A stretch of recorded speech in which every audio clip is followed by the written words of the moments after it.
সমষ্টিৰ অন্তৰ্গত সামগ্ৰী এতিয়া সামগ্ৰীত পৰিছে ইয়াত আমাৰ মাইনৰিটি ষ্টুডেণ্টছ ইউনিয়নে সমাজৰ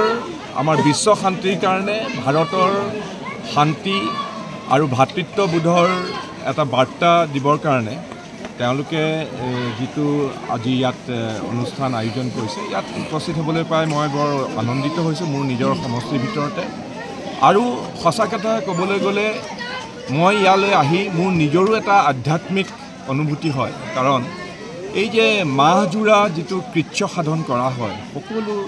ত্যাগ সকলো ভাল চিন্তা কৰিবলৈ চেষ্টা কৰা হয় আৰু নিজকে পৰম শক্তিধৰৰ ওচৰত সমৰ্পিত কৰিবৰ কাৰণে নিজকে যি তৈয়াৰ কৰা হয় এই তৈয়াৰীৰ এটা সমূহীয়া যেটো প্ৰচেষ্টা সমূহীয়া প্ৰাৰ্থনাৰ বৰ ডাঙৰ শক্তি আছে আৰু সেই শক্তিৰ লগত আহি পেলাই ময়ো যেনেকৈ আহি পেলাই মোৰ নিজাববীয়াকৈ মই যি প্ৰাৰ্থনা কৰিছোঁ মই ভাবোঁ যে মোৰ মনত ই বৰ ডাঙৰ শান্তি দিয়ে আৰু সেইকাৰণে আজি এই অনুষ্ঠানত উপস্থিত হ'বলৈ পাই মই নিজে বৰ আনন্দিত। Thank U.